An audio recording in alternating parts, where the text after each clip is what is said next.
तुमने तो अभी केवल एक दर्जा पास किया है और अभी से तुम्हारा सिर फिर गया। तब तो तुम आगे बढ़ चुके।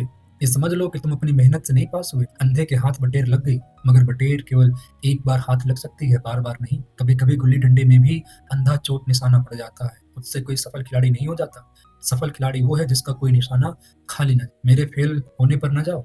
मेरे दर्जे में आओगे तो दांतों पसीना आएगा जब अलजेब्रा और ज्योमेट्री के लोहे के चने चबाने पड़ेंगे और इंग्लिस्तान का इतिहास पढ़ना पड़ेगा। बादशाहों के नाम याद रखना आसान नहीं है। 8 हेनरी को गुजरे हैं। कौन सा कांड किस हेनरी के समय हुआ, क्या ये याद कर लेना आसान समझते हो? हेनरी 7वें की जगह हेनरी 8वां लिखा और सब नंबर गायब। सफा चट हो किस ख्याल में? दर्जनों तो जेम्स हुए हैं, दर्जनों विलियम। चार्ल्स दिमाग चक्कर खाने लगता है, आंधी रोग हो जाता है। इन अभागों को नाम भी ना सोचते थे।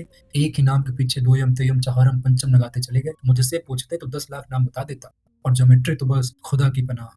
आ बा जा की जगह आ जा बा लिख दिया और सारे नंबर कट गए। तो बेसिकली ट्रायंगल की जो 3 साइड्स होती हैं, इंग्लिश में जब पढ़ते हैं अपन तो उस पे अपन डालते हैं साइड्स के name A B C, but जब हिंदी में सेम चीज करते हैं तो ट्रायंगल बनाए और जो साइड्स के नेम होते हैं वो होते हैं आ बा जा।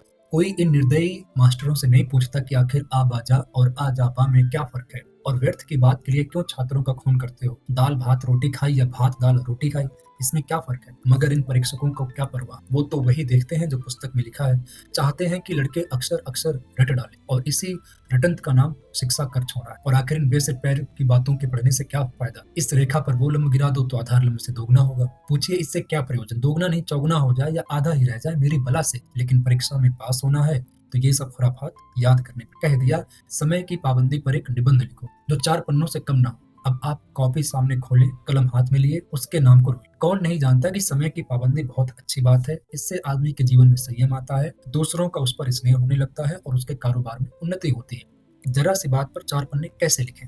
जो बात एक वाक्य में कही जा सके उसे 4 पन्ने में लिखने की क्या जरूरत? मैं तो इसे हिमाकत समझता हूँ। ये तो समय की किफायती नहीं बल्कि उसका दुरुपयोग है कि व्यर्थ में किसी बात को ठूंस दिया।